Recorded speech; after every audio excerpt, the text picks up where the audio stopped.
słyszą na początek.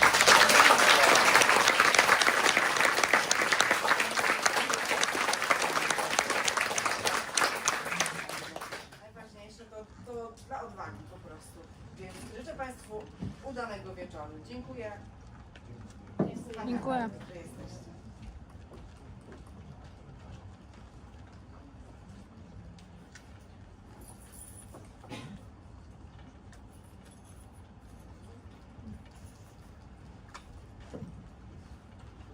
Dobry wieczór, szanowni państwo! Witam w domu! Nie swoim, Boże. W domu uczciwym, w domu porządnym, w domu, gdzie firanki wiersze są od sumienia, a podłogi tak czyste, że można się w nich przejrzeć, choć lepiej nie próbować. I jam jest sumienie Dulskich! Tak, wiem, przestańcie, brzmi dumnie. A mimo to od lat mieszkam gdzieś pod kredensem, w kącie, między rachunkiem za węgiel a plotką o sąsiadce. To historia domu, w którym wszystko ma swoje miejsce. Pantofle pod łóżkiem, córki pod kontrolą, mąż pod pantoflem, służąca pod groźbą, a prawda? Od prawdy trzyma się za drzwiami. I oto zaczyna się komedia albo tragedia. No, w polskich domach czasem tak trudno odróżnić jedno od drugiego, prawda? Ale zapraszam Państwa do środka. Proszę wytrzeć buty i spojrzeć pod dywan. Jeśli się Państwo dobrze wsłuchacie, to może usłyszycie nie mnie, tylko własne sumienie. Akt pierwszy! Scena przedstawia salon w burżuazyjnym domu.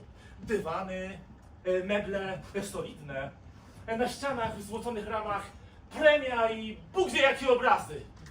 Rogi obfitości, sztuczne palmy, landschaft haftowany za szkłem, lampa z abażurem z bibuły, stoliki, a na nich fotografie. Gdy zasłona się podnosi, zegar w jadalni wybija godzinę 6. W czasie pierwszych scen powoli rozwidnia się, wreszcie rozwidnia się zupełnie, gdy story podniosą. Scena pierwsza! Chwilę scena pozostaje pusta. Za kulisami słychać szłapanie pantofli. Z lewej strony sypialnia małżeńska wchodzi Dulska! Brawo! Brawo!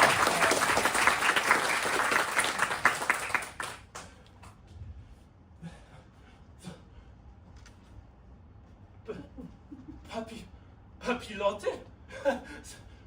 Z tyłu cienki kosmyk, kaftanik biały, wątpliwej czystości.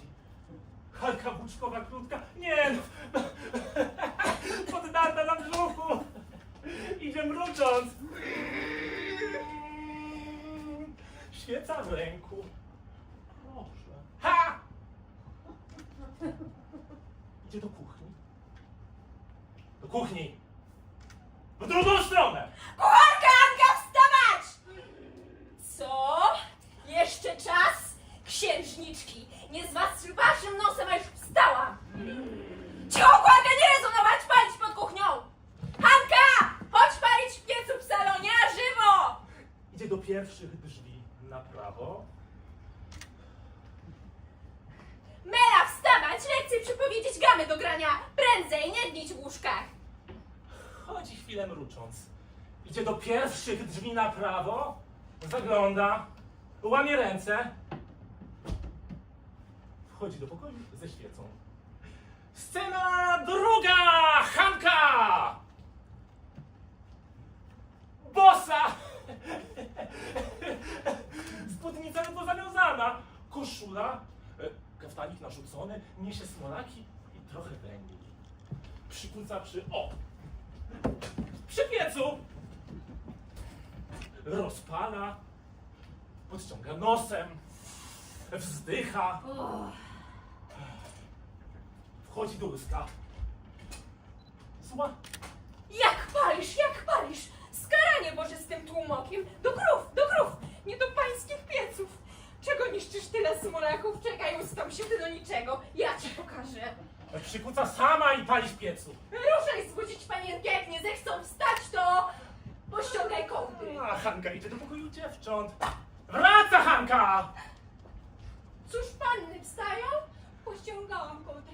Panna Hesia kopnęła mnie w brzuchu. Wielka afera, zgoni się do wesela. Proszę wielmożnej pani. O, widzisz jak się w piecu pali? Proszę wielmożnej pani. Ja o wszystkim myśleć, że niedługo przez was to zejdę do grobu. Proszę wielmożnej pani, ja chciałam prosić, że ja już od pierwszego pójdę sobie. Co? Jak?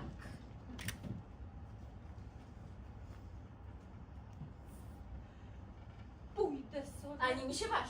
Ja za ciebie zapłaciłam w kantorze. Musisz dalej służyć. A to mi się podoba. Ja dam na swoje miejsce. O, patrzcie ją, jak się odgryzła.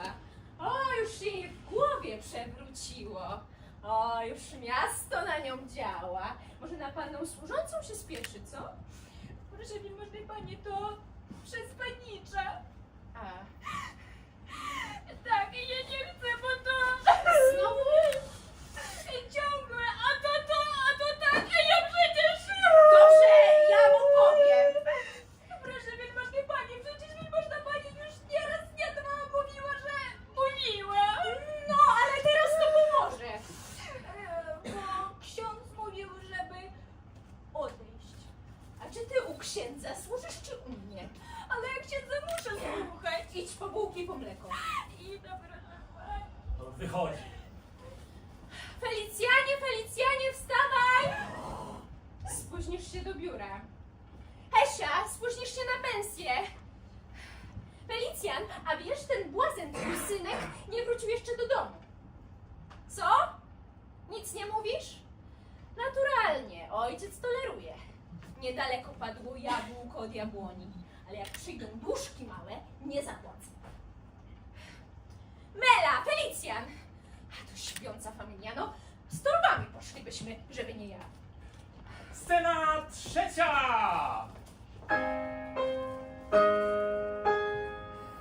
Chodź! Nie ma jej? Nie ma, słyszysz przecież. Hesia, Mela wybiegają ze swego pokoju. Biegną do pieca, przykucają przed drzwiczkami. Ach, jak miło ogrzać się trochę. No nie pchaj się, ja także. Czekaj, ja poprawię. A teraz daj grzebień, to cię uczeszę.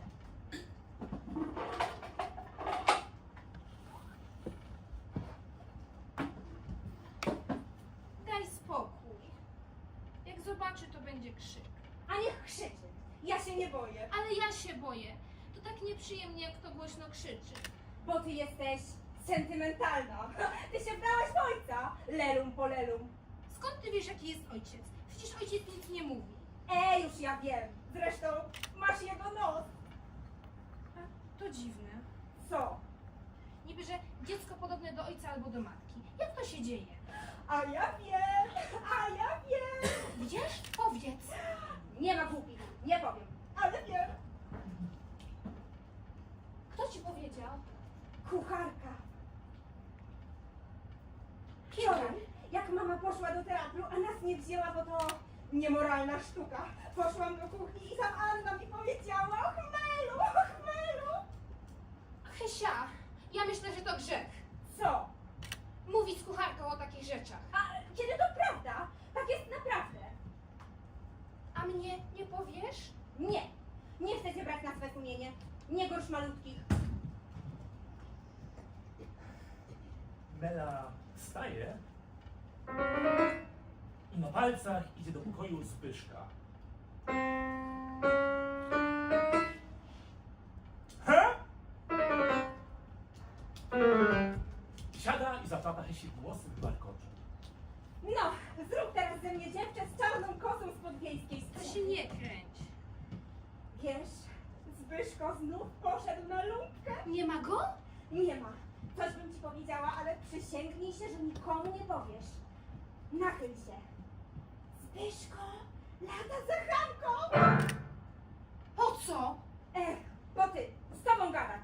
No powiedz sama, czy można z tobą gadać? No bo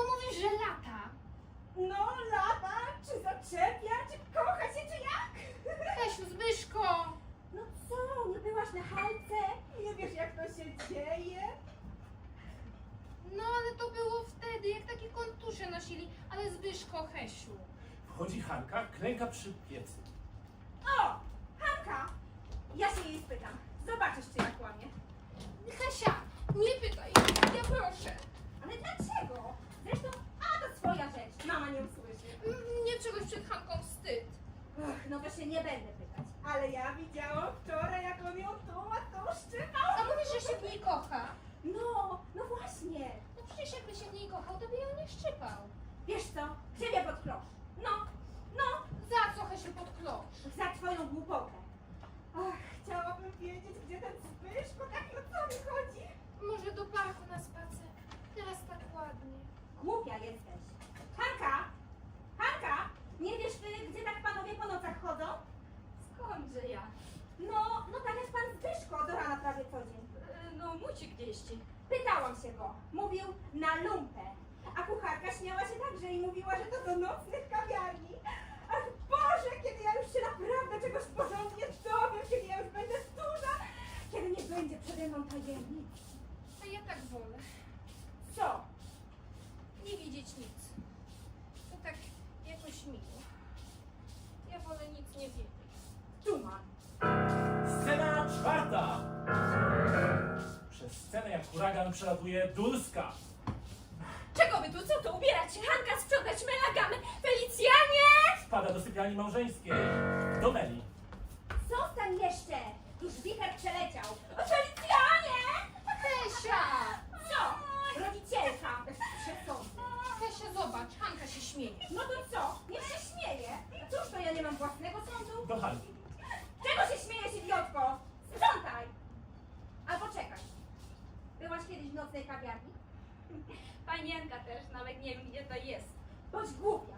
Kucharka była, jak była młoda. Mówi, że tam panowie siedzą, piją likiery i że tam bardzo wesoło. Kucharka mówiła, że tam są młode, ładne panny. Hesia, daj spokój. No jeszcze mama usłyszy. Idź. To nie dlatego, że mama, tylko że ty nie chcesz, żeby ci się w głowie rozświetliło. Mówiłam ci, wolę nie wiedzieć. Przed chwilą się sama pytałaś. O co? O te dzieci?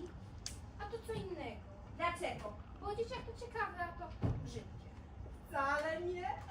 To jeszcze ciekawsze. Może być, ale mnie zawsze potem smutno. O, idzie lub. Scena piąta. Wchodzi Zbyszko.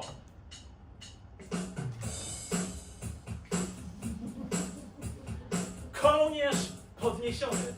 Twarznięta, zmarznięty, skrzywiony.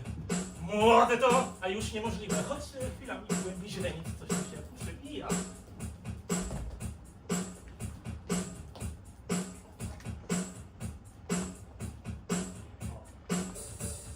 Gdzie byłeś?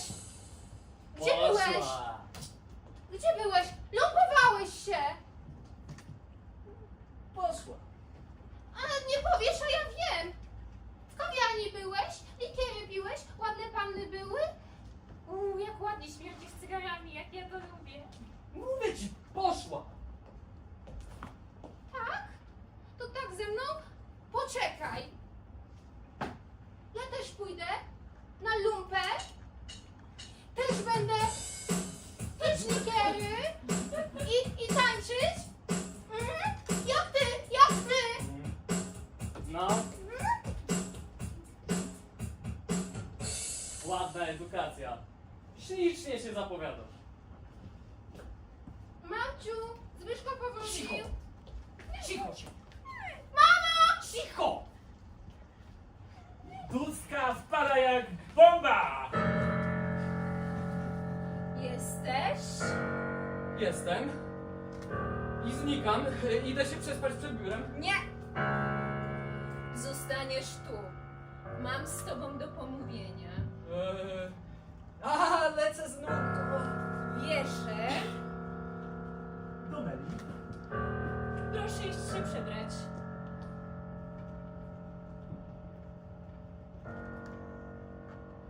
Melagamy! Nie ma już czasu. 5-palcówki na to starczy. Nie ma tu gdzie żadnej kawy? Nie ma, mój panie. Nie ma czarnej kawy w tym zakładzie. Gdzie byłeś? E? Gdzie byłeś do tej pory? Jakbym mamci powiedział, to by mamcia tak skakała. O, Najlepiej więc nie pytać. jestem matką. Muszę... Właśnie dlatego. No, muszę wiedzieć, na czym trawisz czas i zdrowie. Widzi mamcia, co mam pod nosem? Wąsy, nie mleko. A więc Dulska, łamiąc ręce,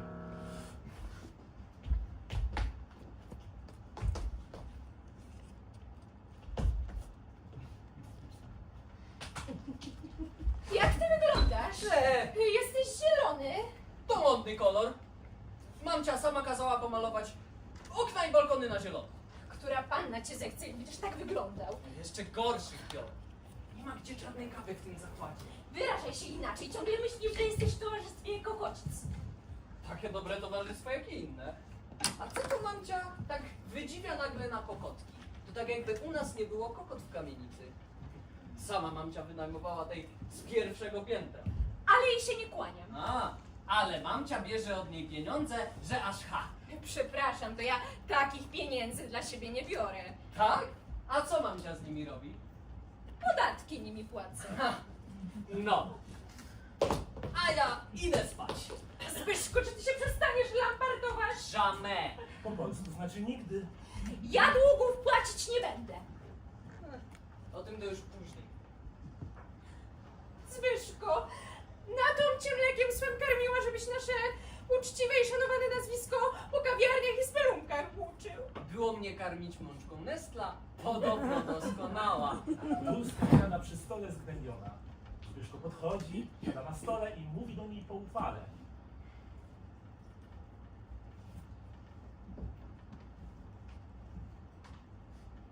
No nie martwmy się pani Dulska.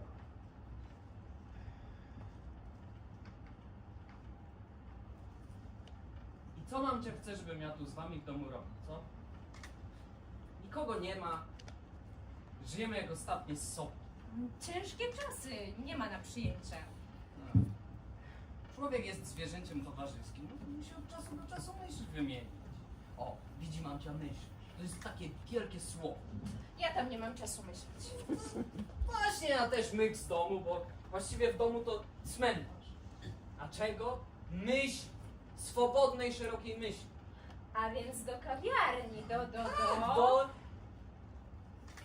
A co może mamcia wiedzieć, którędy to chadza ludzka myśl, nawet takiego jak jaką tu? Jesteś głupi. Ty i twój ojciec to jedna dusza. On co dzień do cukierni, a ty Bóg wie gdzie. Scena 6! Dulski, zasuszony urzędnik, wchodzi ubrany bardzo porządnie. Do wyjścia czyści kapelusz. No wreszcie. Dulski poprawia kołnierzyk przed lustrem. Dzień dobry, ojcu. Dulski gestem wita syna. Dziś pasujesz. Z niemieckiego pobierać, otrzymywać. Tutaj pobierać pensję. Dulski kiwa głową. A uważaj, żebyś nie zgubił. No, na co czekasz? A, cygaro. Zbyszku, daj ojcu cygaro z nadpieca. Dulski bierze cygaro, które Zbyszko zdjął z nadpieca.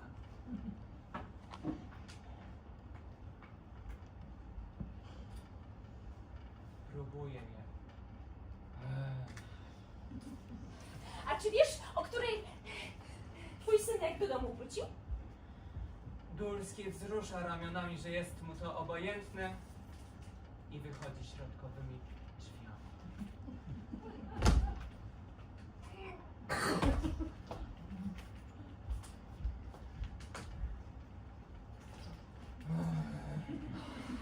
Zwariować można z tym człowiekiem. O, tak go mamusia wychowała. Nie, tego to już zanadto.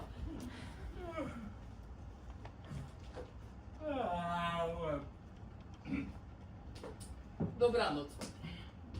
Idę się zdrzemnąć. A biuro? Nie ucieknę. Zbyszko, przyrzeknij mi, że się poprawisz.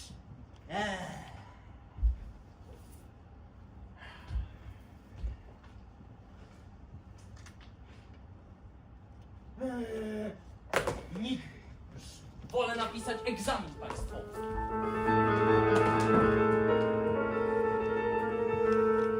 Scena 7. Dulska i Hanka. Hanka! O, Zetrzyj fortepian, popraw w piecu. Czy kucharka ubrana do miasta? Tak, proszę pani. Dulska wychodzi do kuchni. Hanka ściera kurze na fortepianie.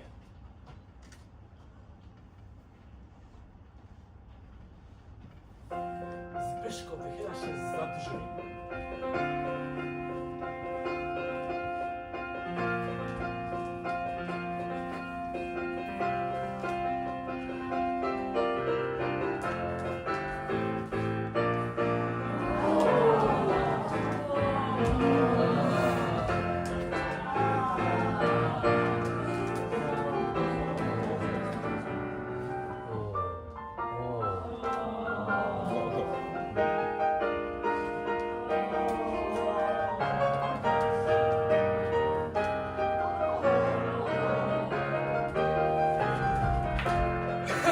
Hanka!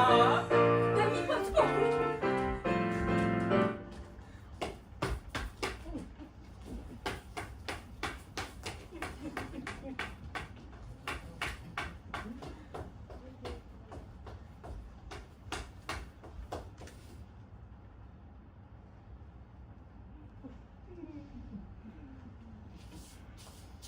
No co ci za mucha na nos siadła? Hanka milczy.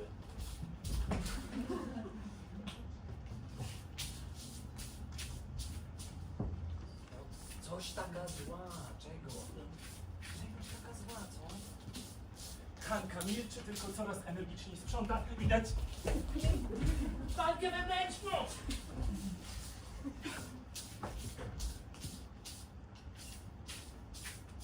Ale jesteś brzydka, jak się nadmiesz. Pewnie! A te panny, do których pan wraca, to te ładniejsze! A, to tędy cię wiedli, o to ci chodzi. Nie, o nic mi chodzi. Nie chcę tylko, żeby pan mnie segował. Z zegarem męczyć, dręczyć, prześladować. Jak będziesz dla mnie lepsza, to będę w domu siedział. Ja ta nie potrzebuję. Niech pan sobie idzie do tych swoich pann. A, bo to prawda. Się za mną trzęsie. Niech pan sobie idzie, bo jeszcze starsza pani będzie. Ale, o. Pocałuj pana w rękę. Za to, żeś go rozgniewała. Gad! Szermoty. Chce ją objąć, wchodzi Nela i wydaje krótki okrzyk. Zaczerwieniona z oczyma spuszczonymi idzie do fortepianu i zaczyna grać ćwiczenia pięciopalcowe.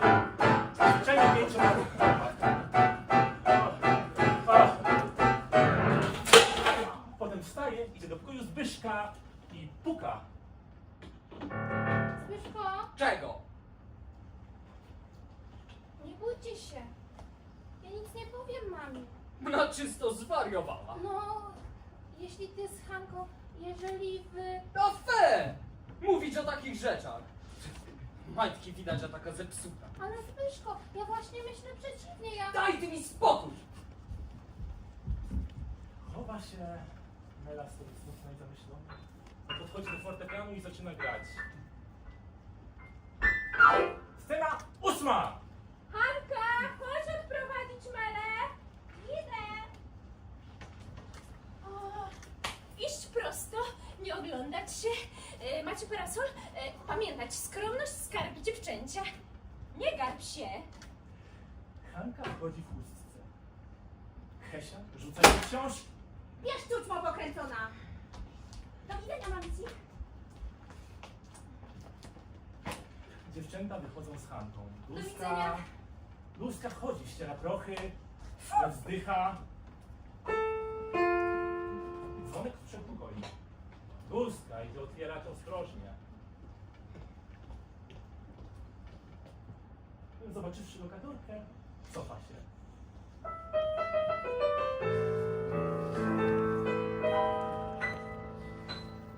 Scena 11! Przepraszam, jestem taka nieubrana. Proszę panią, zaraz wrócę. Na chwilkę, niech się pani gospodyni nie krępuje. Tak, wrzucę tylko co na siebie. Biegnie do swego pokoju. Lokatorka chodzi smutna i zamyślona. Widocznie przeszła jakąś ciężką chorobę lub moralne zmartwienie. Siada na najbliższym krześle. Stoi siedzi nieruchoma, patrzy w ziemię. Zaraz otwierają się drzwi i wchodzi Dulska ubrana w dostatni barchanowy szlafrok. Proszę panią na kanapę. Dziękuję.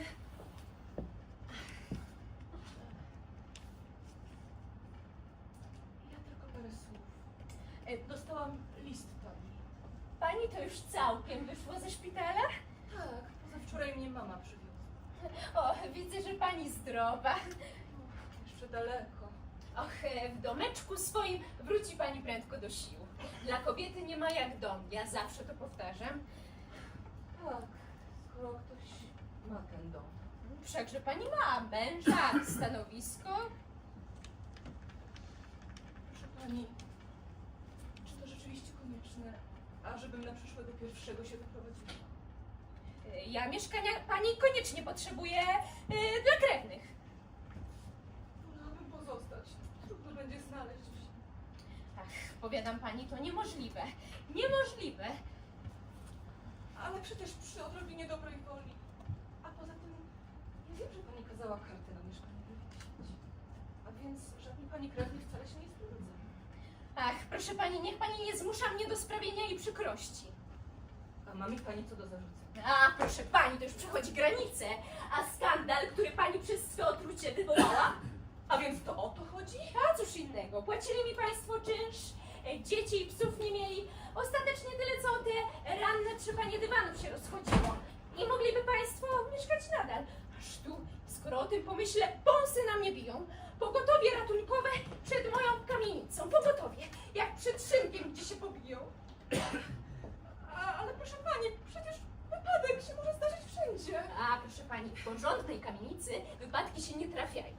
Czy widziała pani kiedy przed hrabską kamienicą pogotowie? Ta publika w gazetach. 3 razy wymienione nazwisko Dulskiej, nazwisko moich córek. Przy takim skandalu. Ale proszę pani, przecież pani zna przyczyny. No. Wielka afera, że pani mąż, no i ta dziewczyna, to swoja rzecz. To była moja sztuka! To szkaractwo! Ja tego znieść nie mogłam. Skoro się przekonałam. Zażyła pani zapałek. Taka trywialna trucizna. No i jeszcze jak się to skończyło, cała komedia. Gdyby była pani umarła, no. Sama żałuję. Ja nie mówię dlatego tylko, że to niby śmierć. To zawsze coś niby. No ale tak, powiadam pani, śmieli się. Kiedyś jadę w tramwaju, przyjeżdżamy koło mojej kamienicy, bo przystanek trochę dalej, a jacyś dwaj panowie pokazują na mój dom i mówią. O, patrz, to tam, gdzie ta zazdrosna żona się truła. I zaczęli się śmiać. Myślałam, że tam na miejscu zostanę w tym tramwaju.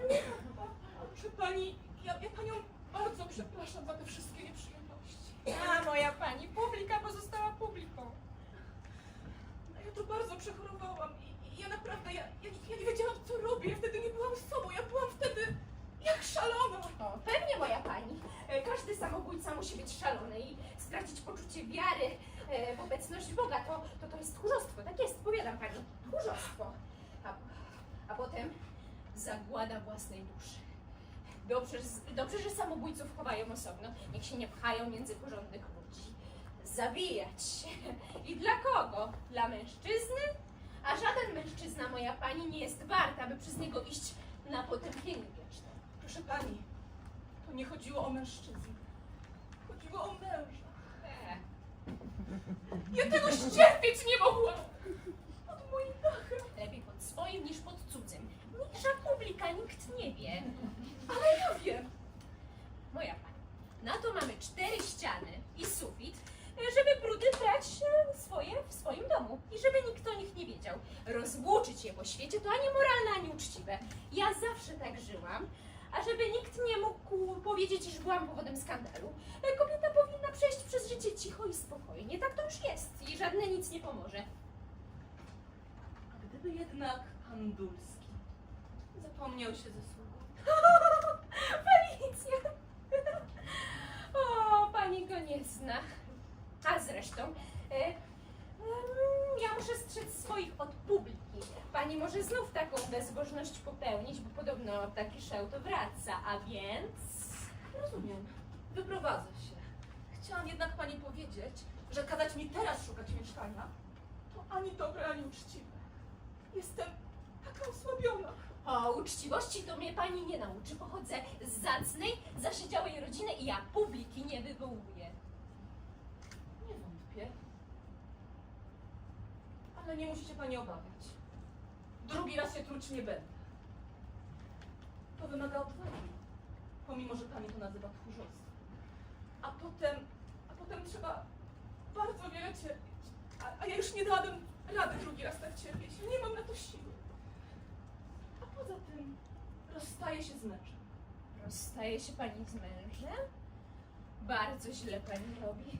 To nowa publika i tym razem nikt pani racji nie przyzna. O, nawet z tej przyczyny nie mogłabym pani dłużej wynajmować mieszkania w mej kamienicy. Kobiety samotne to nie ten tego, no pani rozumie. Rozumiem. Jednak ta pani z pierwszego piętra, która pomoc zwraca. To jest osoba żyjąca z własnych funduszów i zachowująca się nadzwyczaj skromnie. Tam jeszcze pogotowia przed dom nie sprowadziła. Tylko gumy i automobil. Stają zawsze kilka kamienic dalej. A zresztą zdaje się, iż ja nie mam obowiązku zdawać sprawy z mego postępowania przed panią. Zapewne. Zawiodłoby nas to za daleko. Żegnam panią. A proszę tych, co przyjdą oglądać mieszkanie, nie zrażać. Powiem, że jest wilgoć. Bo rzeczywiście jest wilgoć. Na to jest sąd, łaskawa pani. Tak mi każe moje sumienie. Żegnam. We drzwiach staje Julia Siewiczowa. Mariu, dobrze, że jesteś, słyszysz? Będziesz świadkiem. Pani mówi, że... Żegnam pana. Scena 10. To takie? Niechże się ciocia uspokoi. Jak tak dalej pójdzie, to będę musiała lecieć jechać do Karlsbadu i tam sztrudel pić. Ja z ciocią pojadę. Obejdzie się. O cóż poszło? Zdaje mi się, że to lokatorka z parteru, ta co się tak truła. Tak, ta sama. Wyszła ze szpitala skandal. Przecież po czymś podobnym trzymać ją w kamienicy nie mogę. Sama była świadkiem, jak ją wynosili. To była prawie nada. Horrendum. Wymówiłam jej mieszkanie. Tak? A to się dobrze składa. Nam właśnie podwyższyli. My z chęcią to mieszkanie weźmiemy. Obejdzie się. No przecież mogłaby to ciocia zrobić dla nas jako dla krewnych. Za ciężkie czasy na zbytki. Rozumiem. Ciocia przypuszcza, że nie będziemy płacili. Ja tam nic nie przypuszczam, tylko wiem, że żyjecie nad stan. No. Chodzicie do teatru i to na same masowe sztuki. Trudno przecież. Prenumerujecie pisma. No to już ciocia daruje, ale... Ja tam zawsze pożyczę i wystarcza. Nie pożyczę, to się świat nie zawali, że tam drukowanych bajt nie będę czytała. O, przyjmujecie gorącą kolację. No to konieczne. Ha, jak konieczne, to się nie skarż, że ci nie wystarcza. Nie możemy żyć Jak my? A, zobaczymy, jak będziecie śpiewali na starość. Mój mąż nie umie oszczędzać i ja także. Skoro miałaś takie usposobienie, trzeba było iść za tego aptekarza, co się o ciebie starał. Namawiałam cię. Przecież on rok temu umarł na suchoty. Właśnie. Miałabyś kamienicę i byłabyś wdową. O! Nie ma co o. Być zabezpieczony to podstawa życia. A co do męża, można go uchodzić. Pensję zabierać, na kawę do łapy, na cygara samej kupować i suszyć przy piecu. Inaczej taki pan może cię zrujnować.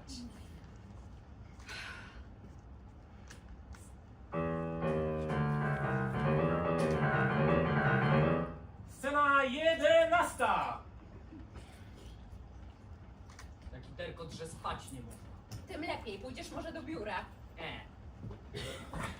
Jak się masz, stara? O, jak się masz, pokrako. Zbyszko patrzy w lustro.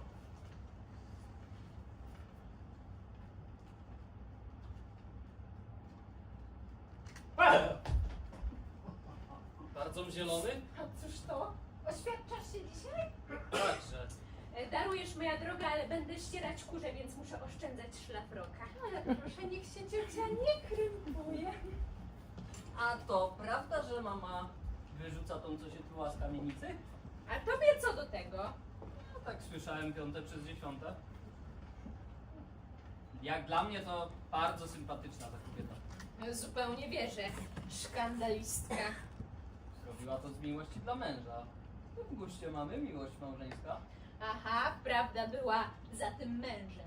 Ja tam w tę miłość nie wierzę. Szumi jedwabiami pod spodem. Cóż to dowodzi? No tego, że nie jest uczciwą kobietą. Dla męża, mój panie, kobieta się nie potrzebuje pod spodem stroić. A takie, co szumią, to...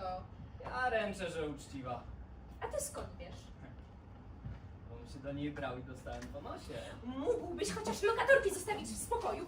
Usuń się, długo będziesz sterczał tu pod piecem.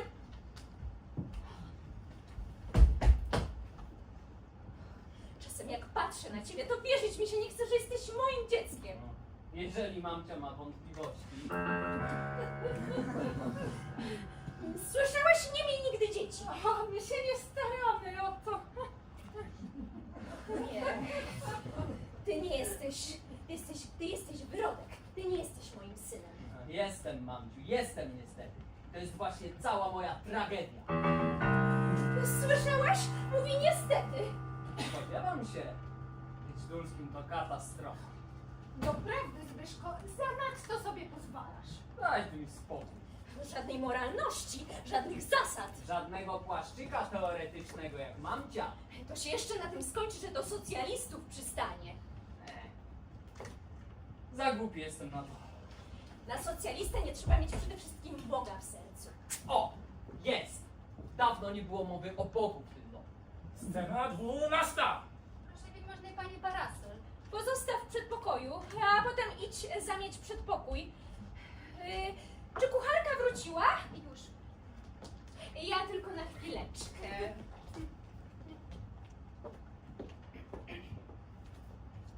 Rzeczywiście, ciocia ma rację. Mógłbyś się trochę ustatkować, no. Wyglądasz jak śmierć angielska. Ty także ładnie wyglądasz. Ja wczoraj z domu nie wychodziłam. To znaczy, że ja się lumpowałem za domem, a ty w domu.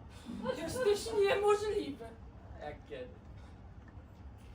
Hanka przychodzi przez pokój z łopatką i ze szczotką. Zbyszko patrzy za nią. Cóż tak patrzysz za Hanką? Bo mi się podoba. Sługa. A cóż to nie kobieta? Zaręczam ci, że nawet bardzo. Myślałam, że masz gust wykwintniejszy. Głupia jesteś z tą swoją kołtuńską estetyką. Zresztą, moja droga, jestem jak pianista. Jak zobaczy fortepian, to musi zaraz pasać. Tak, ale fortepianu, nie?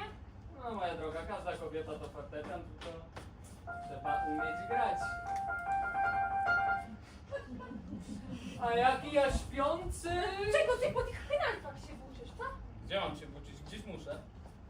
Ja na twoim miejscu starałabym się o jakąś znajomość solidną. Tyle teraz mężatek, co... Boże. No, dziękuję bardzo. Mam dosyć kołtuństwa w tym domu i w samym sobie. A dlaczegóż jesteś kołtunem? Się urodziłem po kołtuńsku, aniele. Bo w łonie matki już nim byłem. Choćbym skórę zdzierał z siebie. Tam pod spodem jest taka warstwa kołtunerii, której nic wyplewić nie zdoła. Z kołtuństwa można się wyswobodzić. Nieprawda! Julia Siewiczowa, grając z nimi jedną ręką. Czy Zbyszko uczyłaś grać? Ja? Się mnie załamanie wynuty. Tak we mnie coś gra, we mnie się też tłucze coś. Ale to się z czasem wszystko zatłucze. No, powiem ci. Nie jesteś wcale. Daj mi spokój. Pasażer, moja droga, pasażer. Hanka przechodzi przez pokój i rzuca ponure spojrzenie na nich oboje. Wchodzi do kuchni. Julia Siewiczowa patrzy za nią uważnie. A wiesz co, to ciekawe. Co takiego? Ta dziewczyna, żebyś widział, jak ona na nas popatrzyła. Ja na twoim miejscu No ja też. Jak będę miał czas. Nie rozumiesz. Ja bym się właśnie daleko od niej trzymała. Nie. Jest zazdrosna, będzie ci robić awantury. O, to by było kapitalne. Scena 13! Jeszcze jesteś tutaj, czy ci nie wstyd? Ojciec twój pracuje, ja pracuję, Mamciu, siostry. mamciu, czy się pracuje, czy się nie pracuje? To wszystko idzie do jednego celu. Nieprawda, my ludzie pracy, a próżniacy to... I my, i wy jednako. Wyciągniemy kopytka. Pa. Pa, lalu. Scena 14. Straszne rzeczy, straszne. Słyszałaś, co on mówi? A najgorsze, że taki zdolny, taki utalentowany. Żeby chciał, to przed nim kariera. No ale nie chce, nie chce. Nic tylko lumpuje i lumpuje. I jak to wygląda? Nic tylko kawiarni i spódnicy. Hanka wnosi tacę z wódką, serem i zakąską. Proszę cię, moja droga. dziękuję cioci. On jest jakiś podrażniony, niezadowolony. Czy on sam wie, czego chce? Powinien Bogu dziękować. Prosty, zdrów. Za twoje. Hanka, idź posprzątaj u panicza. Hanka wychodzi. Julia Siewiczowa patrzy za nią.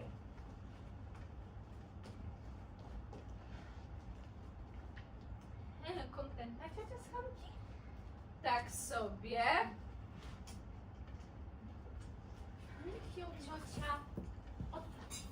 A to czemu? Ja coś dostrzegłam. Kradnie. Nie, gorzej. No, no. Mnie się zdaje, że Zbyszko, No, że? no że Zbyszko się go nie bierze, no. Już ja wiem, co mówię. Niech ją ciocia odprawi, póki czas. A moja droga, pewnie ci się zdawało. Przez scenę przechodzi Hanka i znika w kuchni. Obie panie patrzą za nią.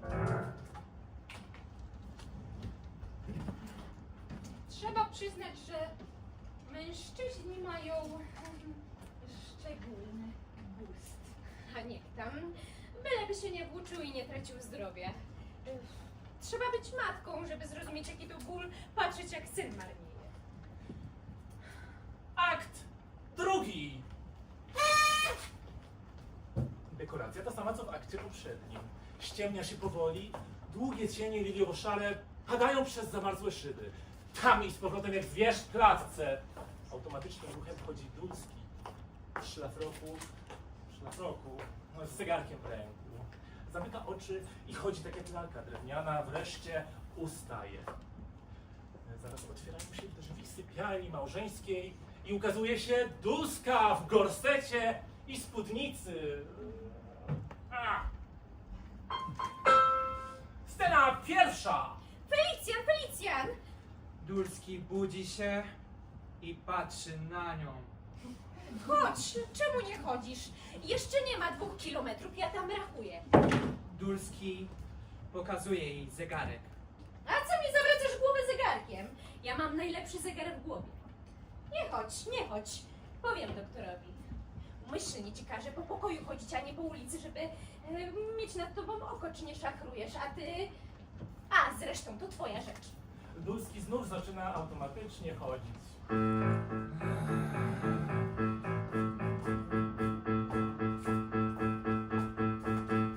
Scena druga. Wchodzi Mela.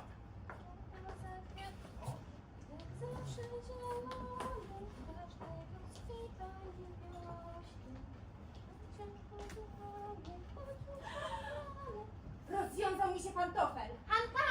Scena trzecia. Zabierz drzwi. Cóż, Zubi, ty jesteś chora? Patrz, jak ta wygląda. Panience się tylko zdaje. Ale ledwo się włóczysz. A teraz, wiesz co, możesz iść. Hanka wychodzi, Mela kręci głową. To nic nic dziwnego. Ja wiem, dlaczego ona taka zmieniona. Wiesz? Powiedz. Nie mogę, to jej tajemnica. Ja nic nie mogę powiedzieć, przynajmniej do czasu. Jak chcesz. Taka tam ma tajemnica. No, No daj łapę, jak to? Raz, dwa, trzy, raz, dwa, trzy.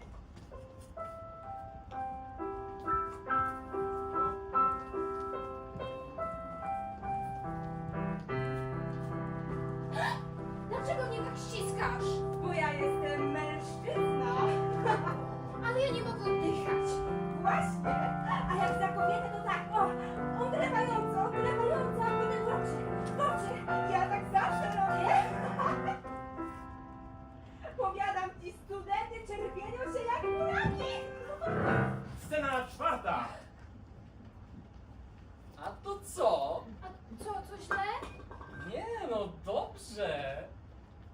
Dawaj.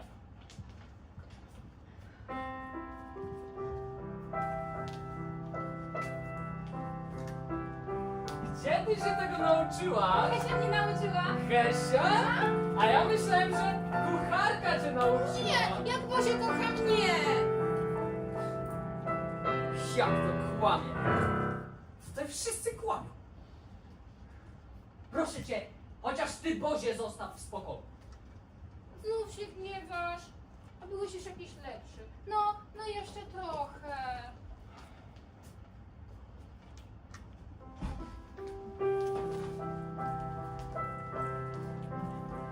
Powiedz, Zbyszko, czy dobrze?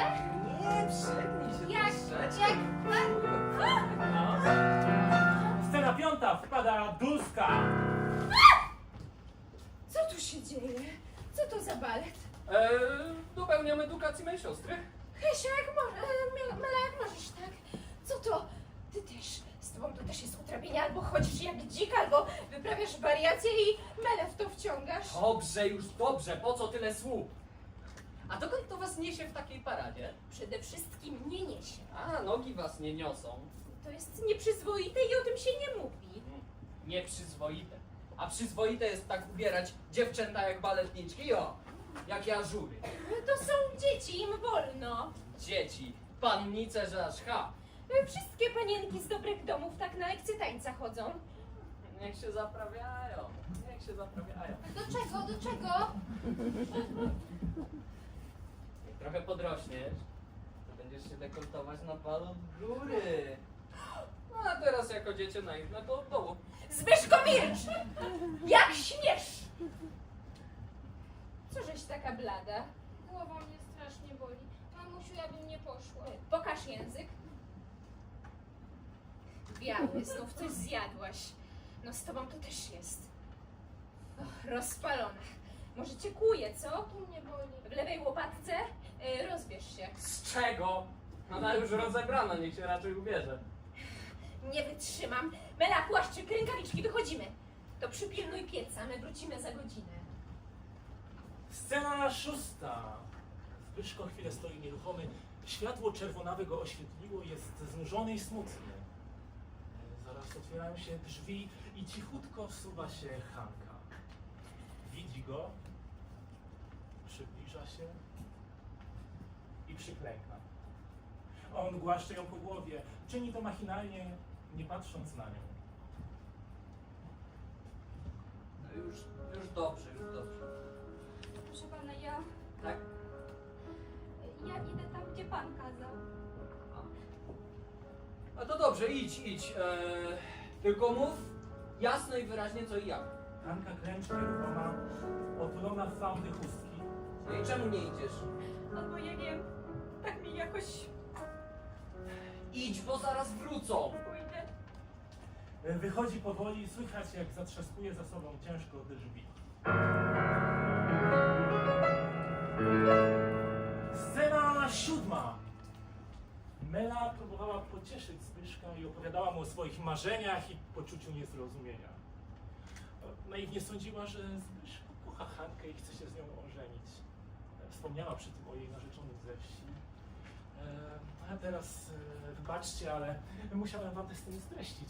Gdybyśmy zagrali ją w całości, spektakl skończyłby się jutro rano, a części z widowni zabrakłoby chusteczek higienicznych od nadmiaru wzruszeń Przejdźmy więc do kolejnej sceny. Scena 8. Wchodzi Hanka spłakana, otulona chustką. Proszę pana, Co? No? Co? jest tak, jak ja mówiłam.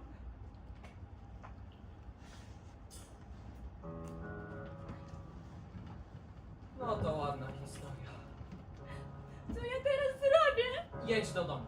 Ale żeby mnie tatką skórę zdarli, nie pojadę! A zresztą nie marudź, jeszcze daleko. Może się coś zmieni. Ale takim jak ja, to cygany mocy być, bo potrzebne mi to było. O, mamo, dziecku, nie bądź utopi! A dużo by ci to pomogło.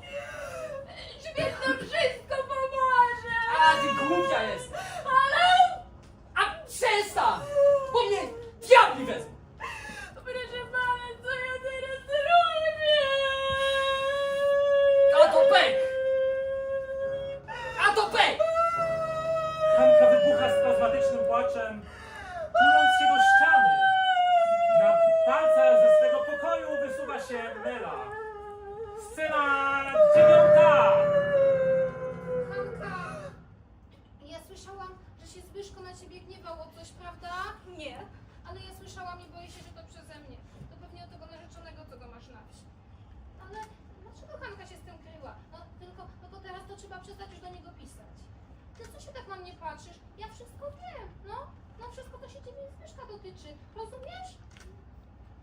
I nie trzeba się bać, ja będę z wami. Oj, to też na waszą stronę przekabacę. Wszystko się zmieni i jak już ślub się odbędzie, to To cóż panienka mówi? Któż by się teraz ze mną ożenił? jak to kto? A no, który by cudze dziecko wziął? Cudze dziecko? O czym ty mówisz, Hanka? Cóż panienka mówi, że wszystko wie? Dlaczego ciągle płaczesz, Hanko? Nie płacz, ja się do ciebie z najlepszą intencją nie płacz, to się wszystko jakoś ułoży.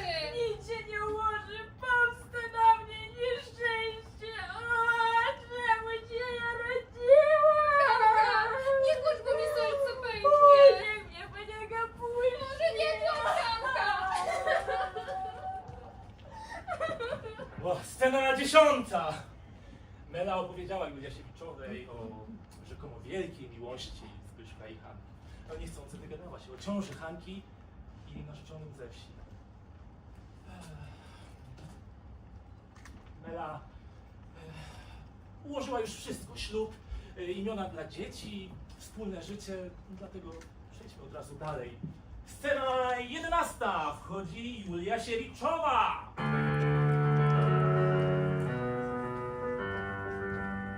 Zbyszko ubrany jak do wyjścia.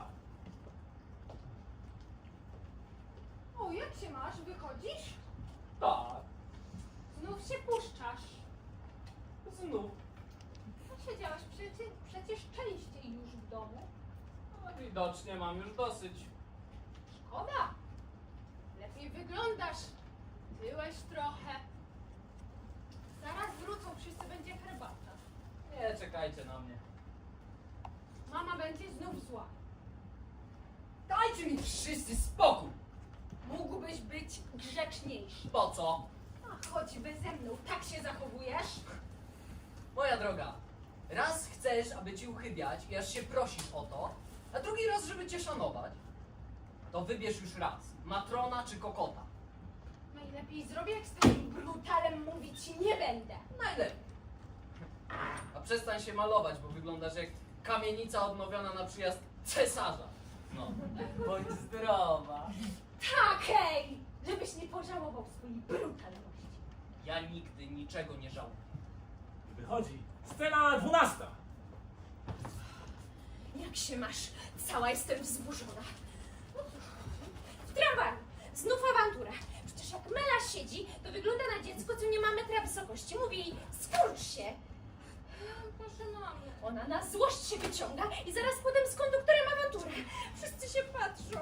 Albo Vincenci dwa. To nie szanuje grosza, ten nie wart. A, Hanka! Nakrywaj!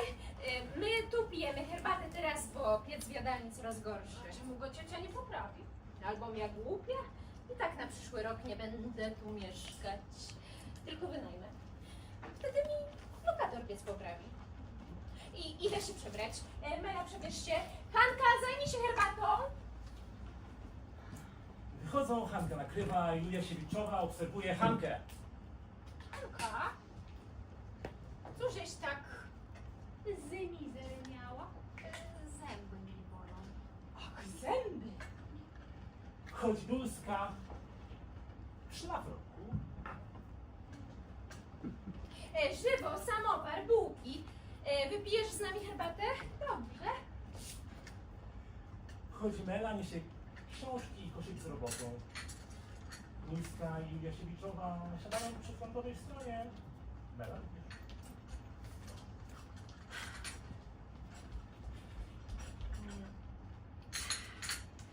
Szczęśliwa jestem, że jestem już w domu. Dla kobiety nie ma jak dom, ja zawsze to powtarzam. Zawołajcie Zbyszka. Zbyszko wyszedł. Wyszedł? Ale pewnie zaraz wróci. A mówiła ciocia, że się poprawi. Bo też tak jest. Przekonał się, że nie ma to jak dom i rodzina. Musiało mu coś wypaść. Wcale nie. Mówił, że zbrzydł mu już ten dom. Ta rodzina. Mówił? Tak, przed chwilą. A zresztą nie mówił tak wyraźnie, co mu tam zbrzydło. Nie wiem. Dość, że poszedł. Będzie się znów lupował. Patrz swego nosa. Z tym chłopcem już nie da rady. Już mu tak dogadzam, żeby go tylko w domu przetrzymać. Proszę cioci. Może właśnie to dogadzanie osiąga przeciwny cel. Nie rozumiem. Przecież gdzie może być mu lepiej jak w rodzinnym kole? Co ty za miny do ciotki wyprawiasz? Do mnie zdaje się cioci, a co do tego rodzinnego koła, Cóż ty wiedzieć możesz o tym? Wiecznie tylko gdzieś latasz. I przyznam ci nawet, że zaczynają już coś o tobie mówić. o, na przykład. Że jesteś kokietka. Nie! Wywołujesz taką opinię. Dlaczego nikt o mnie tego nie powie? Mogłaby ciocia przy Meli nauk mi nie dawać. To jest dziecko, więc nie rozumie. A zresztą niech nawet słyszy. To ją nauczy, do czego może doprowadzić lekkomyślność i chęć przypodobania się. Wchodzi Dulski.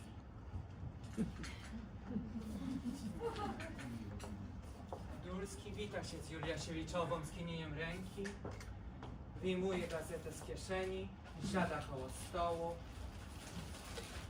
i zaczyna czytać.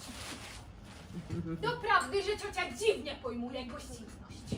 Moja droga, ja przede wszystkim pojmuję moralność. Nie idę mam na względzie, czy to w domu, czy A to znaczy, że moje życie jest niemoralne, tak? na zewnątrz. Ciągle cię widzą na ulicy. A, nie mogę chodzić po dachach. Ufarbowałaś włosy na rudo. Gdzie widziałaś uczciwą kobietę z rudymi włosami? No tego już nadto. Wczoraj na przykład krężlona A mówiła... już dosyć tego! Doprawdy ciocia uwzięła się, aby mnie denerwować. I ja do cioci spraw nie zaglądam, a może także niejedno dałoby się powiedzieć. Proszę, moje sumienie jest czyste i nie boję się dnia białego. A, no już lepiej tu w biały dzień nie zaglądać. Dopatrzeć by się można niejednego, a poza tym niech mnie ciocia nie wyzywa, bo doprawdy Proszę powiedzieć. Proszę się nie krępować. mam wzgląd na Melę. Mela, proszę wyjść! Felicjan! I ty zabieraj się także. Mela wychodzi. Dulski bierze gazetę i wychodzi. Proszę cię, moja droga, jesteśmy same. Mów, co masz mi do powiedzenia. Doprawdy, że ciocia zasługuje na to, ażeby się dowiedziała. I to cioci powiem, że jeżeli ciocia do mego domu zagląda, to przede wszystkim ciocia powinna swój z brudów oczyścić. U mnie nic brudnego się nie dzieje, a przynajmniej po ulicach mój dom nie jest głośny. Och, będzie, jak się w swoim czasie porządnie rozkrzyczy. Cóż to za iluzje? Wytłumacz, jak mnie ciocia na chrzciny poprosi. Moja pani, niesmaczne żarty. Ja i Felicjan już dawno głupstwa wybiliśmy sobie z głowy. O, ale ja nie mówię, że ciocia będzie matką, ale babką. Co? Jak? Zbyszko się o to postarał. Zbyszko? Zbyszko? I Hanka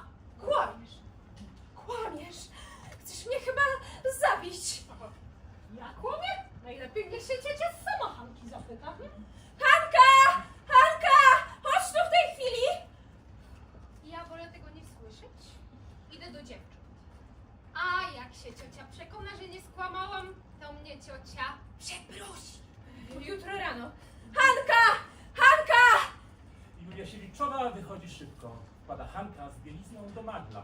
Scena 13. Można pani Woława? Ja do magla. Hanka, odpowiadaj, ale tak jak przed księdzem. Czy to prawda,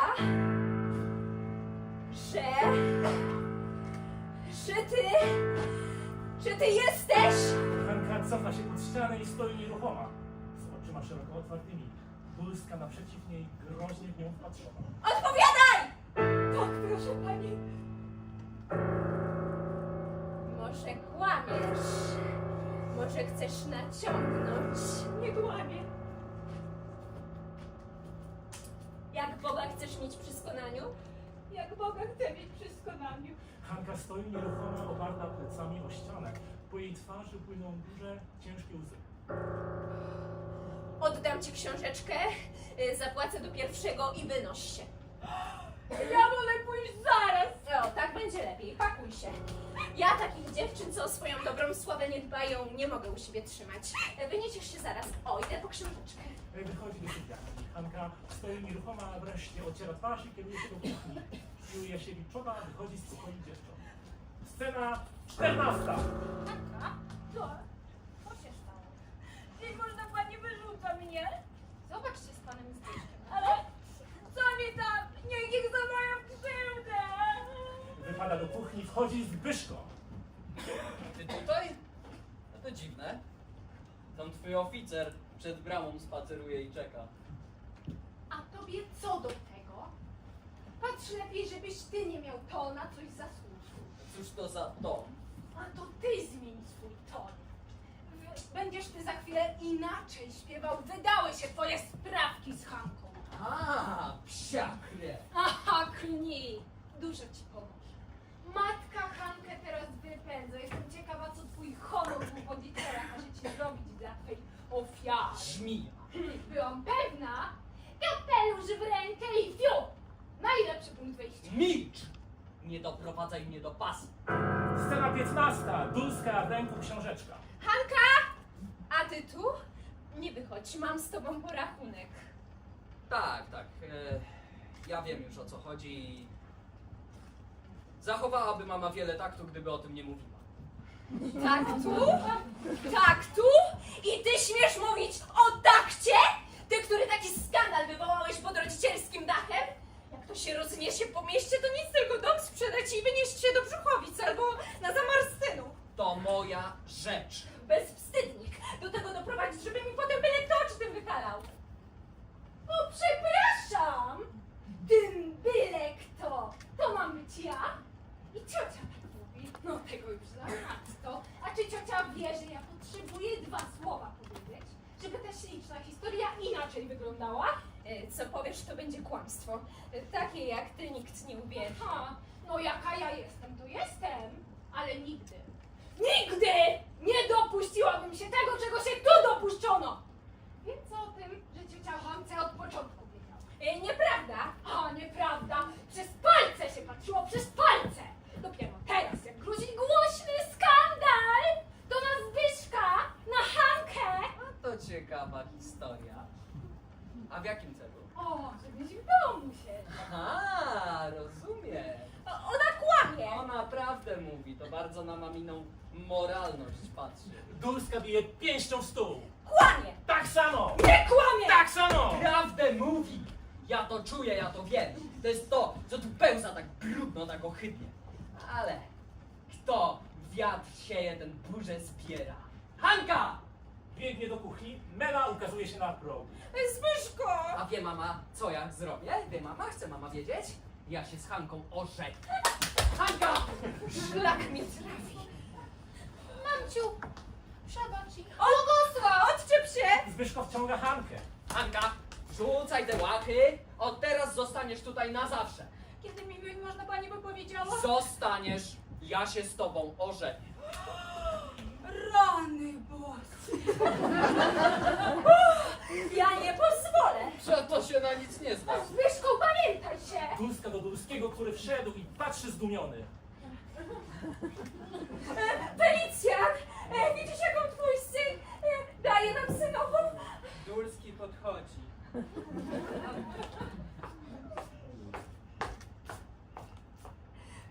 No, różże się, ojciec, przeknij go, czy co, może się upamięta. To się na nic nie zda. Tak będzie. Niech chociaż raz taka szpetota unurza się we własnym błocie. O ludzie, jak mi się kto spyta, jak moja synowa z domu. No to powie mama, że nie z domu, a z chałupy. To będzie najgorsza kara. Hanka, klękaj i proś mamę o błogosławieństwo. Proszę wielmożny panie, ja przejdę idź precz. Felicjan, odezwij się. A niech was wszyscy w diabli!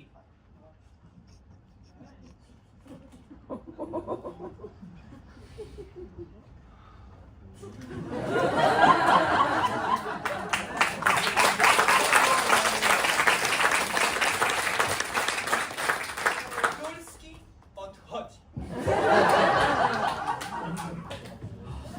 Nie wytrzymam, daję słowo, nie wytrzymam. Hanka, siadaj rzędem obok mamy, to teraz twoje miejsce. Zbyszko! Hanka się zrywa, chce biec otworzyć. Siedź, nie ruszaj się. Ja chcę otworzyć. Niech kucharka otworzy i powie, że obie panie dulskie przyjmują. Światła gasną.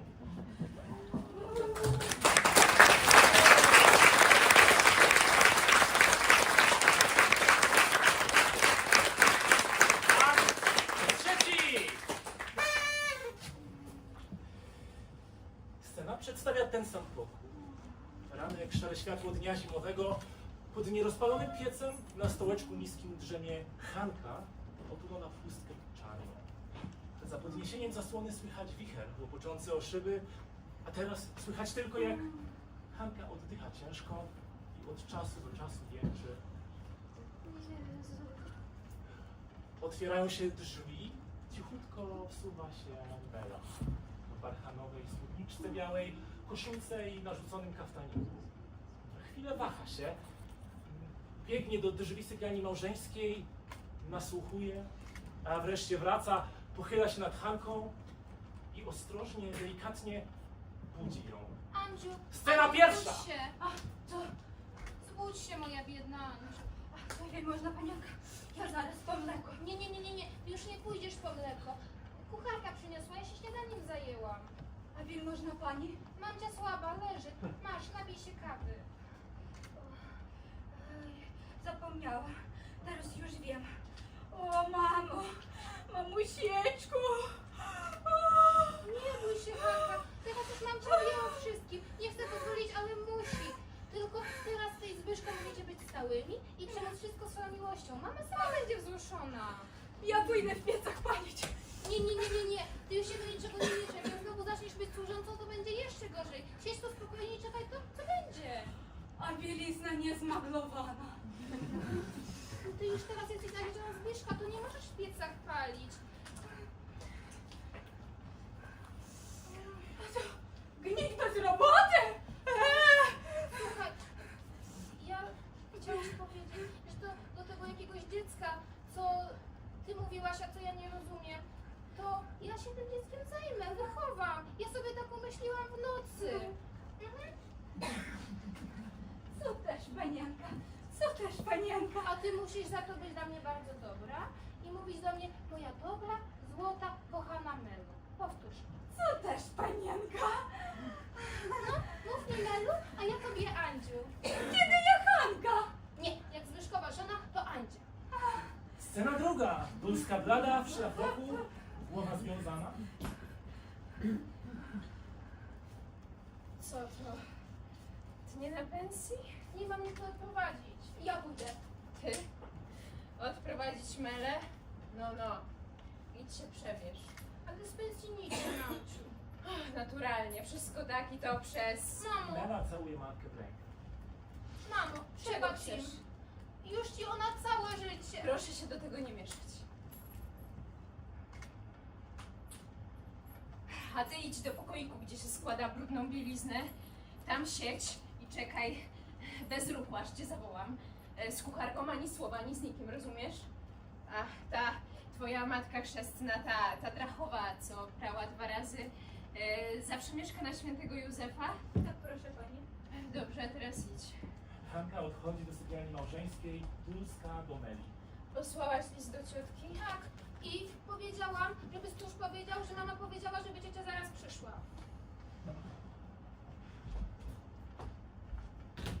Dulska siada zgnębiona.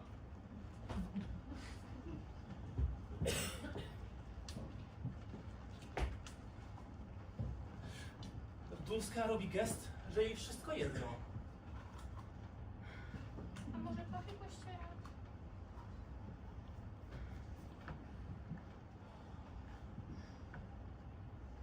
Scena trzecia. Zbyszko ubrany jak do wyjścia, kręci się chwilę po pokoju. Gdzie Hanka?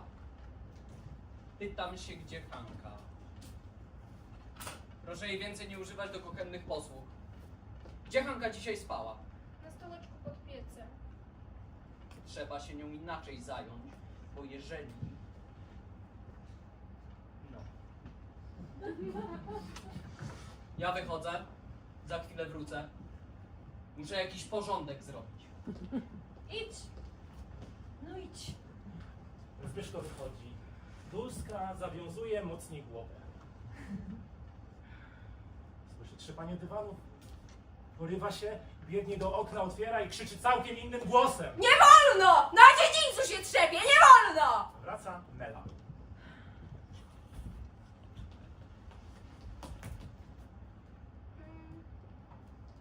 Powiedziałam, żeby ciocia przyszła. Dobrze, teraz idź. Mamo, a może by tak później na spacer, co? Co ci w głowie? Tu taki szkandal za pasem, a ona na spacer! Mama myśli, że Zbyszko się naprawdę z Hanką ożeni? Daj ty mi spokój. Ale mamo! Daj ty mi spokój! A ja ci mówię, daj ty mi spokój! Wybiega do siebie.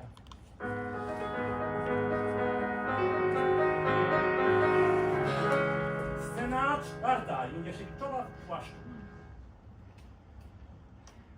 Ciocia mnie wyzwała. Tak. Właściwie nie powinnam przychodzić po tak dotkliwej obrazie. Ale w nieszczęściu powinno darować się winy. Cóż zatem ciocia sobie życzy? Zlituj się, ratuj! Wybaw mnie z tego położenia, przecież taki ożenek dla Zbyszka to ostatnia zguba. Jak ja ludziom w oczy spojrzę. Moja ciocia. Sama ciocia piwa naważyła i ja radziłam odprawić Hankę. Ale kiedy ci powiedziałam, dlaczego ją trzymam, to sama się zgodziłaś, że tak lepiej. Ja to zrobiłam dla jego dobra. Patrzeć już nie mogłam. To się nieraz robi. Ja nie pierwsza i nie ostatnia. Och, tak. Zapewne.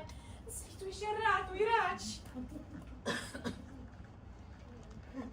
Ty masz doskonały, złodziejski spryt.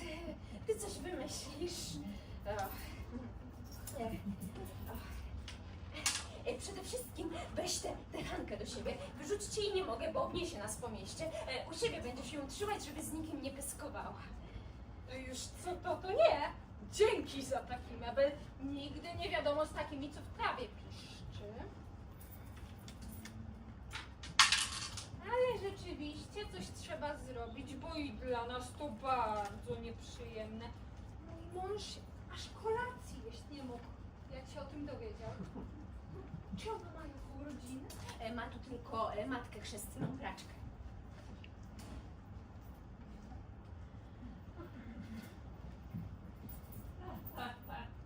Sprowadźcie ją tu. Trzeba ją tu sprowadzić. Posłałam po nią kucharkę. Jeśli się Zbyszko dowie, choć według mego przekonania, Zbyszko jedynie tylko na złość to wszystko cioci zrobił. Na złość mnie? Matce? Miej tu dzieci. Takem go chowała. Woziłam się z nim do Rabki. Jak była ta matura, to niby pokierowałam go do prokuratury skarbu. A tu... Niechże się ciocia uspokoi. Tu trzeba radzić energicznie. Co ona mówi? A cóż ona może mówić? Nic. Ach, to jeszcze całe szczęście, że ona zdaje się głupia. Bo gdyby tak wyzięła na kieł...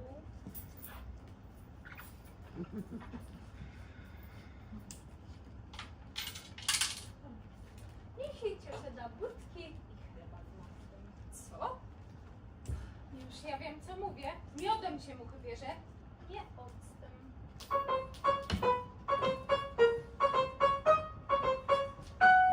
Scena 5. O, niech będzie pochwalony Jezus Chrystus! A to wy, A rączki całuje wielmożnej młodej pani gospodyni, rączki całuje. No, rączki całuje. A cóż to? A będzie znów duże pranie, o! Niech mnie ciocia pozwoli. Nie, moja dobra kobieto, my tu was zabezwali całkiem o co innego. A rączki całuje, no. Tu chodzi o Hankę. Tak się składa. Hance trafia się doskonały mąż. Cóż ty? Zaraz, ciociu. Doskonały mąż. Otóż, ponieważ to jest poczciwy rzemieślnik, wychowanek ciocin, to my chcemy naprzód wiedzieć, jaka też to uczciwość Hańczyna. W takiej małej mieścinie to rozmaicie, jak ta pani ta Drachowa wie. No tak, wielmożna pani, niby to swoja rzecz, a? No właśnie.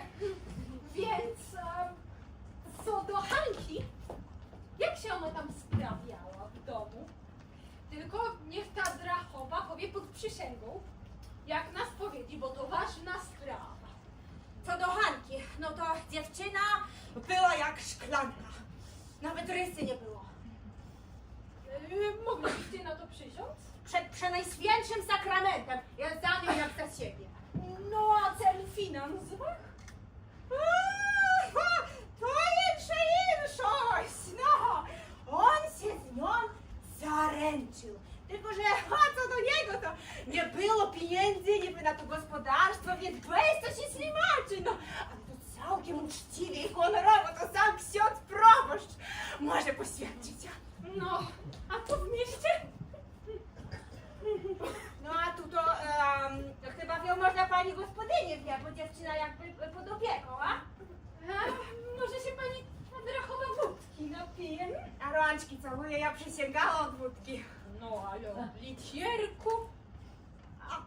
O, może być. Daj Anielko coś słodkiego. Pani ta Drachowa myśli, że Hanka może z czystym sumieniem iść za niego, co jej się trafi? A, proszę wielmożnej pani, jak się jemu podoba, to chyba nie będzie taki skrupulat, Bo to u państwa takie wymysły, no. A potem, czy ja wiem? Pijcie. A rączki całuje, rączki całuje. No.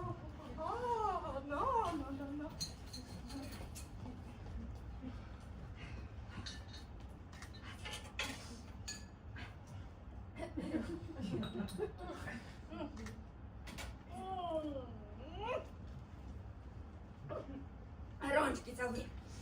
Dobre? Aż mgli takie dobre. No więc... No więc... Scena 6.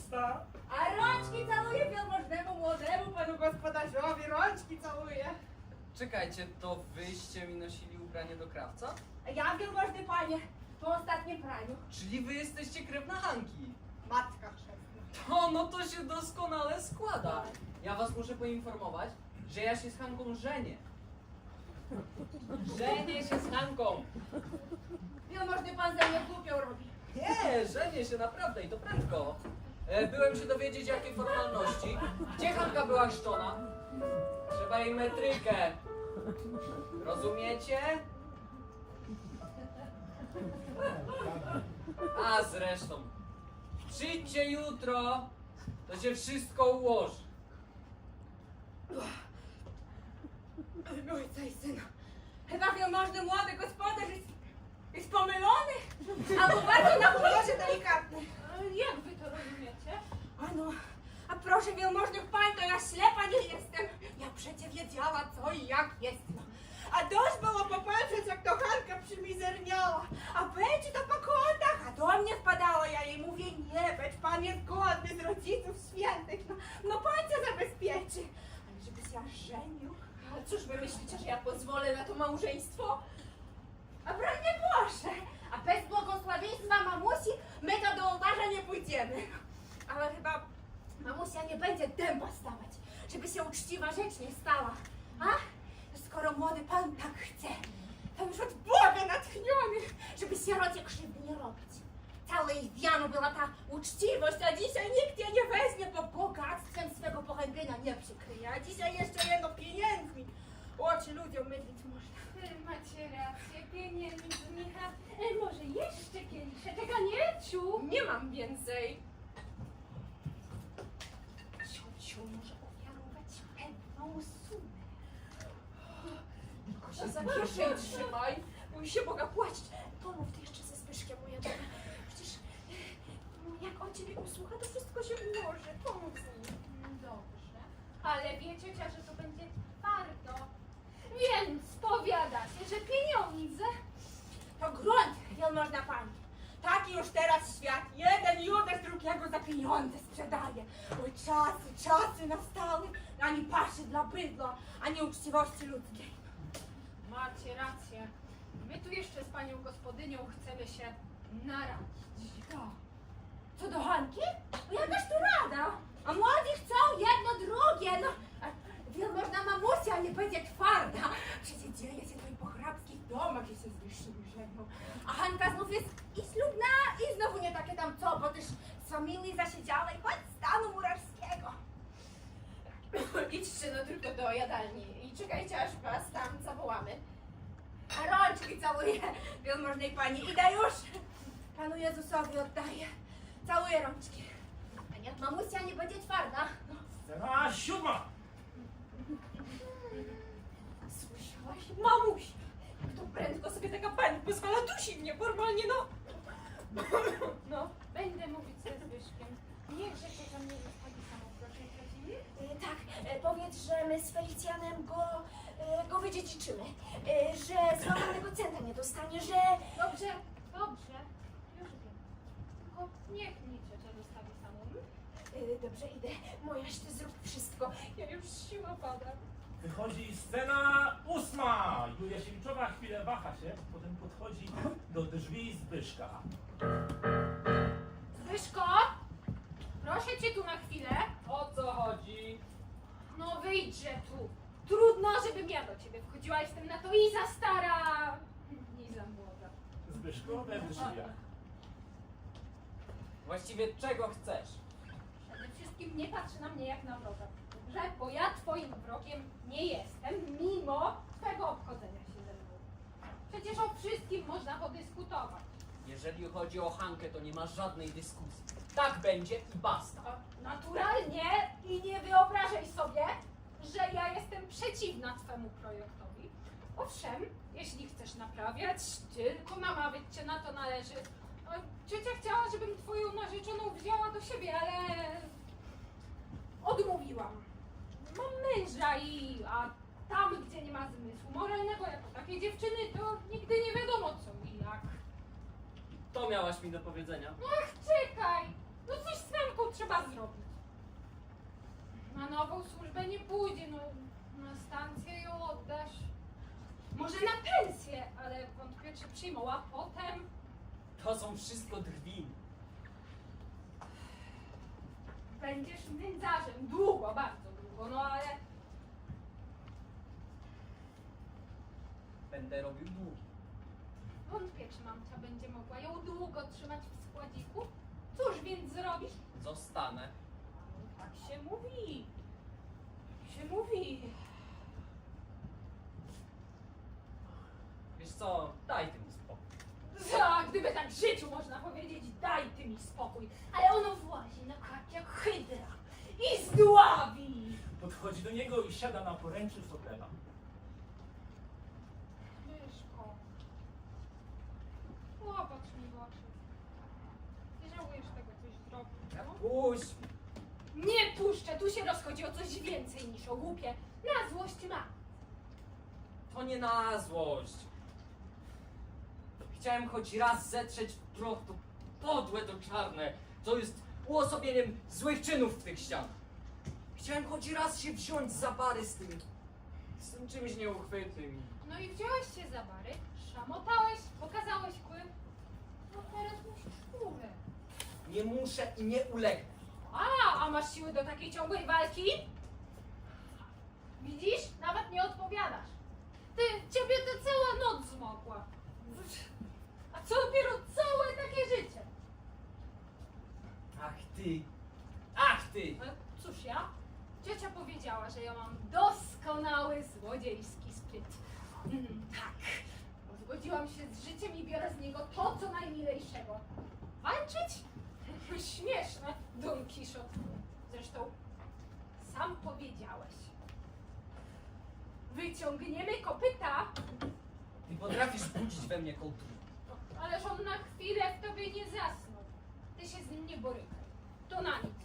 Wiesz sam. Zresztą, co ty od cioci chcesz? Ona cię kocha, dała ci życie. Ja się na świat nie proszę.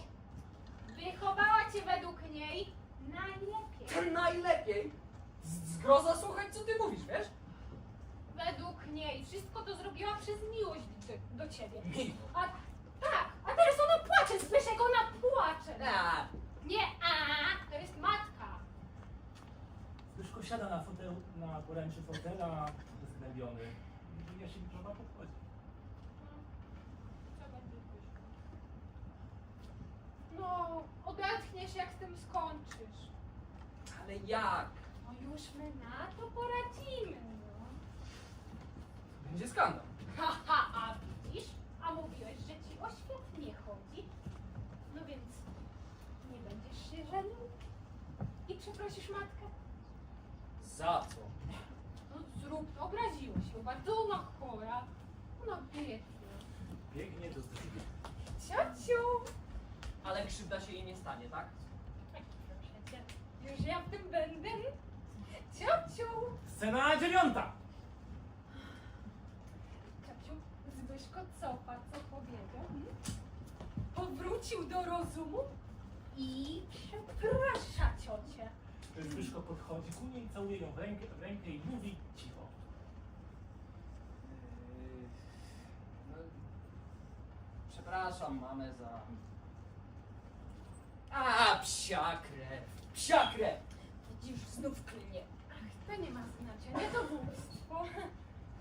Właśnie ma znaczenie, ma. Tak? Cofasz się? Tak, tak. Ha, możecie być z siebie dumne. Ja będę tym, kim byłem. Ha, jak ja się teraz będę otrował, a jak ja się będę otrował. Dopóki się nie ożenisz, dobrze nie ożenisz, z panną fajną, z dobrego domu. Nie ożenisz z posagiem, z kamienicą, z diabłem, z czortem. Wybiega do swego pokoju. Ludzie! Niech ciocia da wydłużyć mu się. Główna rzecz zrobiona. Teraz trzeba wziąć się do niej. Czy ciocia daje mi carte blanche? Nie rozumiem. Julia Siewiczowa dochodzi do drzwi. Ta drachowa! Scena 10. A rączki całuję, jestem. Moja tadrachowa, zaszły tu pewne zmiany. Otóż młody pan żenić się z Hanką nie chce. A jakże to? A sam mi to godnie oświadczyła? Tak, ale się namyślił. Tak niby ni stąd, ni zowąd. Pod błogosławieństwem matki. To duże słowa. Ale krzywda dla Hanki. A ja przecież dziecka tą go do chrztu świętego podawała. Krzywdzić nie da. O, ale nikt jej ukrzywdzić przecież nie chce. Ani gospodyń jest bardzo zacna osoba. Może coś da Hance jako odszkodowanie. Nie galopuj się. No, czy ja wiem co i jak? Proszę wielmożnej pani, święty związek małżeński, a pieniądze to całkiem insza inszość. No tak, ale każda inna matka to by dziewczynę z domu bez dobrego słowa wygnała. A tu się jeszcze troszczą i chcą coś dodać. No, ta drachowa, przyznajcie, że takich ludzi to mało na świecie. Ja zawsze mówiła, że to święte państwo, no.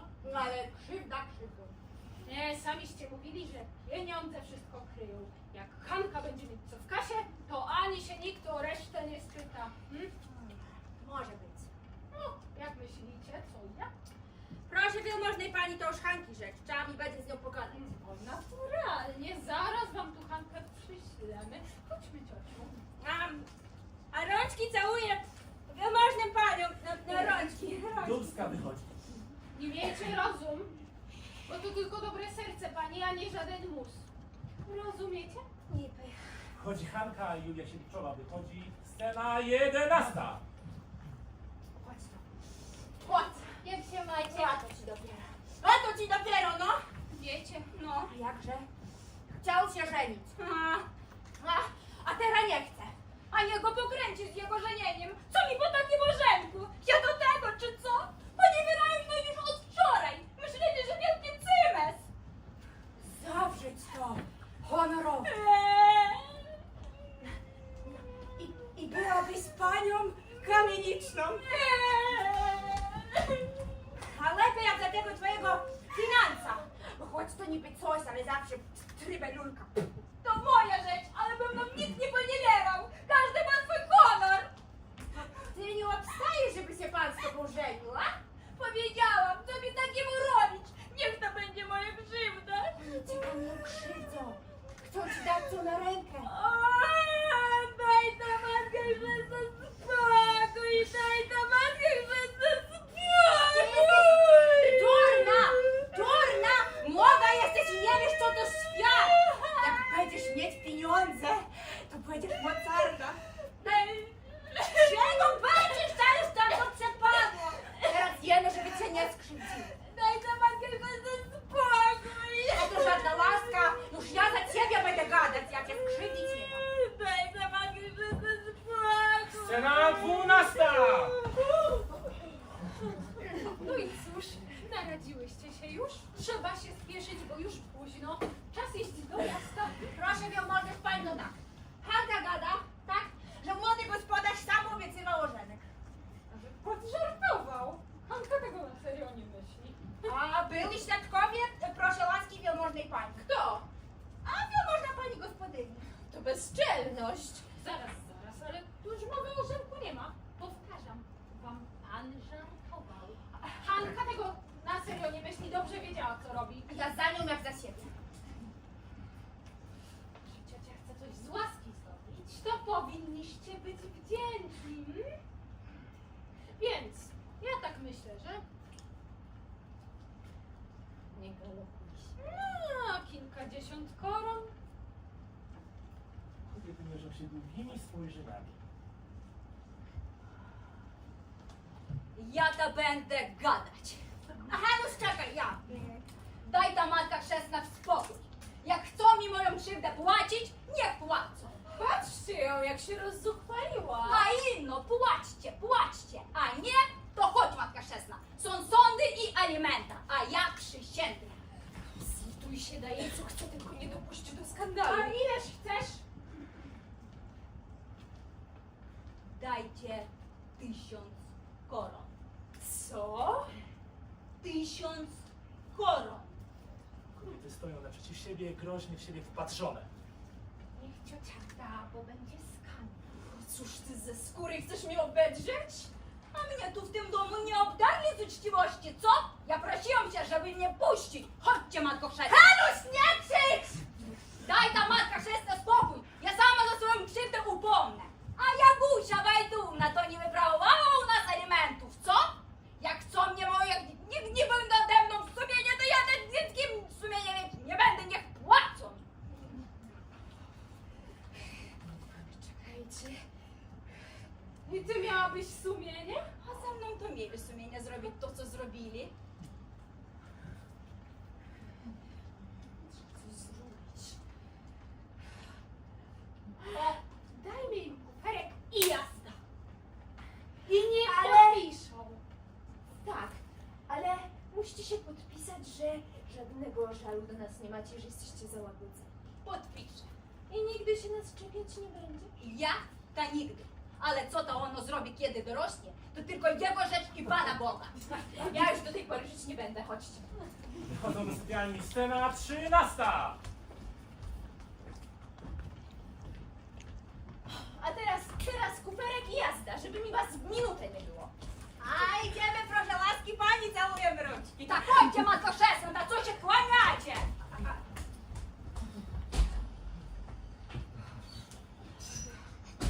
Chodzi na trochę. Straszne. No ledwo żyję, przecież to straszne, co ja przejść musiałam. 1000 koron. Widziała ciocia, że był nóż na kartę. Tak, tak. Do widzenia, cioci. Idę do siebie. Ja także dostałam migreny z tego wszystkiego. Ale może teraz ciocia mogłaby nam mieszkanie wynająć? Nigdy. U mnie dom spokojny, moja droga. A wy możecie nie płacić, a ja teraz muszę sobie odbić to, co mi wydarli. Ciocia to już nic nie nauczy. A czegoż to ma mnie uczyć i kto? Ja sama dzięki Bogu wiem, co i jak się należy.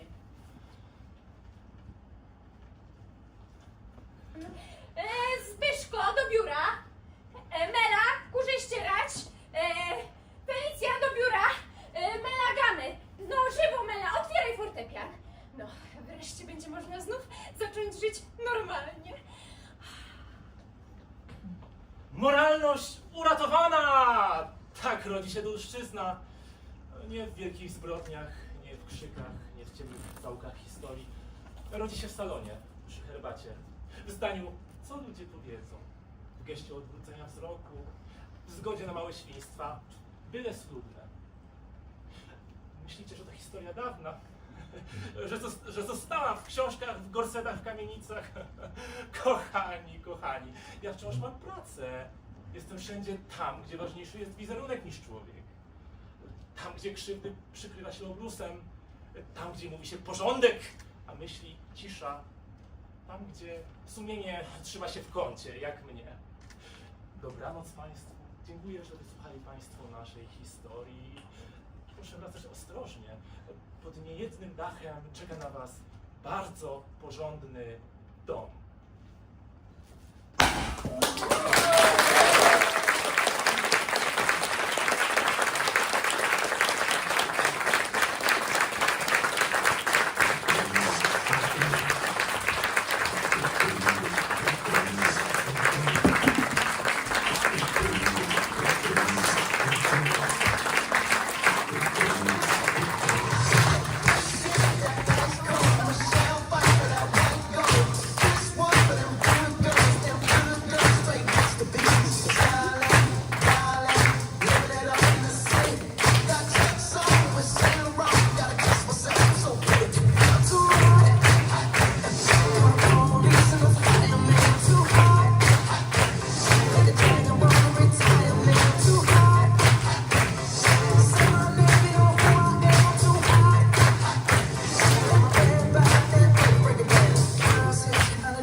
montaż, czyli reżyserię i scenizację po prostu nie ma, dlatego że wczoraj trafił do szpitala.